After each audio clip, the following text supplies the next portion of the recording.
안녕하세요. 다윗이 사울의 사망 소식에 아말렉 소년을 처형합니다. 오늘 본문은 사무엘하 1장 1절에서 16절입니다. 1절 사울이 죽고 난 뒤 다윗은 아말렉 사람들을 물리치고 돌아와 시글락에서 2일째 머무르고 있었습니다. 사무엘하는 사울이 죽고 난 뒤라는 구절로 시작합니다. 여호수아서도 모세가 죽은 후에, 사사기도 여호수아가 죽은 후에라는 구절로 시작합니다. 이 구절들이 암시하는 것은 지도자의 교체입니다. 쿰단에서 발견된 사무엘서의 두루마리는 사무엘서가 상하로 나누어진 두 권의 책이 아니라 한 권의 책임을 입증해 줍니다. 사무엘서가 현재처럼 상하로 나뉜 것은 구약 성경이 헬라어로 번역되기 시작하면서부터였을 것으로 추정됩니다. 사울이 역사의 무대 뒤로 사라지고 다윗이 주인공으로 역사의 전면에 등장하기 시작하는 본문에 다윗이 아말렉을 물리치고 돌아왔다는 사실을 강조하고 있습니다. 사울이 블레셋과 전쟁하며 죽는 그 순간 다윗은 사울을 버림받게 한 아말렉을 무찌르며 왕의 역할을 감당하고 있었습니다. 사울의 죽음과 다윗의 승리를 대조함으로써 다윗으로의 지도력 이양이 이전 세대의 실패를 끊고 새로운 구원 역사를 시작하는 것임을 분명히 합니다. 사울의 실패는 단순히 왕 개인의 실패가 아니라 그들의 욕망에 따라 인간 왕을 요구한 언약 공동체의 실패였습니다. 4절 다윗이 물었습니다. 무슨 일이 있었던 것이냐? 어서 말해봐라. 그가 대답했습니다. 사람들이 싸움터에서 도망쳤는데 그 가운데 많은 사람들이 쓰러져 죽었습니다. 사울과 그 아들 요나단도 죽었습니다. 이 사람은 사울과 요나단의 죽음을 알리면서 사울과 요나단의 이름 앞에 뭐뭐까지라는 부사를 사용해서 강조하고 있습니다. 사무엘상에 의하면 요나단뿐 아니라 사울의 다른 아들들도 길보아산 전쟁에서 전사한 것을 알 수 있습니다. 그런데 다윗에게 보고하고 있는 이 사람은 단지 사울과 요나단의 죽음만을 강조해서 부각시키고 있습니다. 이는 그가 요나단이 사울의 왕위를 계승할 자였던 것을 잘 알고 있었으며 그가 죽으면 다윗이 왕위에 오를 것을 계산하고 치밀하게 행동했음을 알게 합니다. 6절 그 젊은이가 말했습니다. 제가 우연히 길보아산에 올라갔는데 거기에서 사울이 자기 창에 기대어 있고 전차와 기마병들이 그를 바짝 쫓고 있었습니다. 젊은이라는 단어는 으르렁거리다, 큰소리치다 라는 동사에서 파생되어 힘이 넘치는 사람을 가리킵니다. 길보아산은 이스라엘 골짜기의 동쪽 끝에 위치한 석회암으로 된 산 등성이로서 약 500m 높이였습니다. 따라서 그 사람이 우연히 그 산에 오르게 되었을 리는 없습니다. 거기에서 사울이는 원문으로는 보라, 사울이라 입니다. 우연히 길보아산에 올라간 자신의 눈에 사울이 제일 먼저 눈에 띄었다고 이야기하는 것입니다. 그가 사울을 보았던 장소가 500m 높이의 길보아산이었다는 사실을 감안할 때 전차와 기마병들이 창에 기대고 있는 사울에 바짝 붙었다는 것은 이해하기 힘든 일입니다.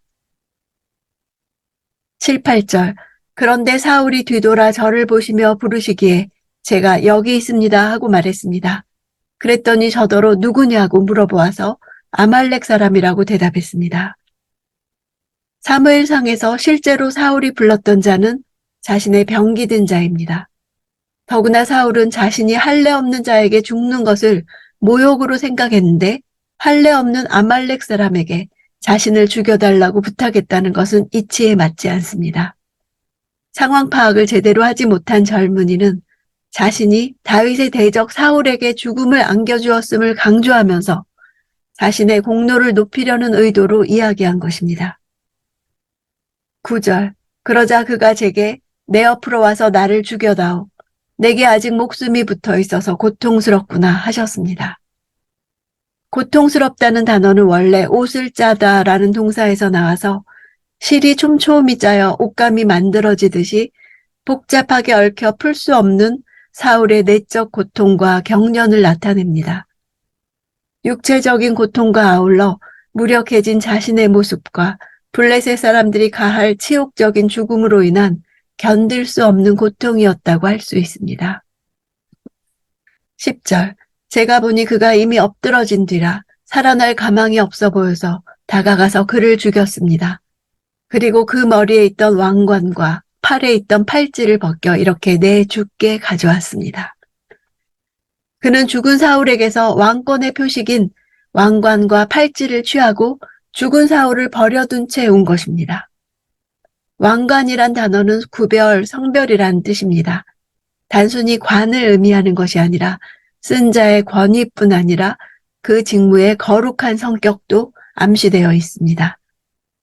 그는 다윗이 사울의 죽음을 기쁘게 생각하고 사울의 죽음으로 인해 자신에게 보상할 것이라 착각했습니다. 자기가 받을 보상을 더욱 분명히 하기 위해 다윗이 사울의 계승자인 것을 자기가 인정하고 있다는 의미로 내 주라고 불렀던 것입니다. 13절. 다윗이 그 소식을 전한 젊은이에게 물었습니다. 너는 어디 출신이냐? 그가 대답했습니다. 저는 외국 사람 아말렉의 아들입니다.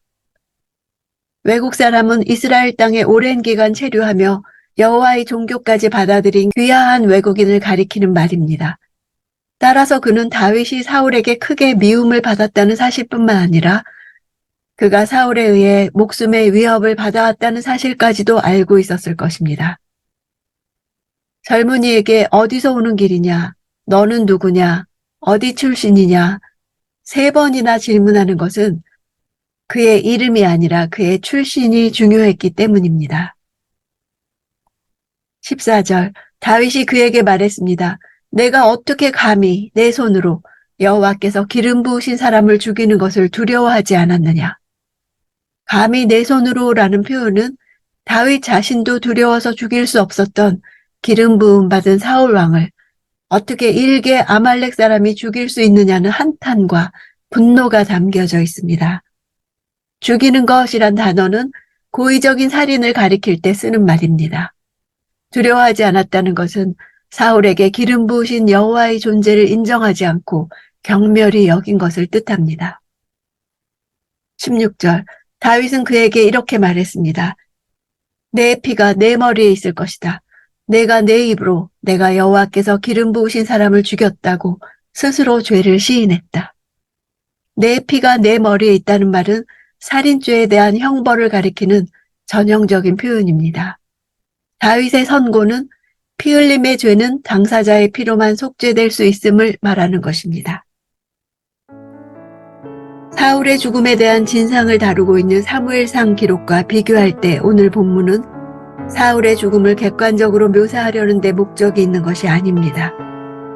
사울의 죽음을 해석하는 다윗의 태도와 사울의 왕권이 다윗에게 어떻게 이양되었는가를 드러내려는데 그 강조점이 있습니다. 다윗은 자신을 죽이려고 했던 사울 왕의 죽음을 기뻐하지 않았으며 다윗을 위해 그를 제거했다고 자랑하며 보상을 기대한 아말렉 사람을 오히려 이스라엘의 왕과 하나님을 멸시한 죄목으로 사형에 처합니다. 오늘 본문은 내가 무엇을 기뻐하는가를 사람들이 유추한다는 사실을 말해주고 있습니다. 내가 다른 사람들을 비난하는 것을 기뻐하면 사람들은 내게 비난의 소식을 가져옵니다. 내가 다른 사람이 넘어진 사실을 기뻐하면 내게 그런 소식을 가져옵니다. 나의 내면에 어떤 동기가 있는지, 어떤 탐욕이 있는지 하나님이 아실 뿐 아니라 다른 사람들까지도 알고 있다는 사실 앞에 두려워해야 합니다. 내게는 사람들이 어떤 소식을 들고 옵니까? 날마다 올라오는 내면의 더러움을 하나님 앞에서 드러내 회개하기 원합니다.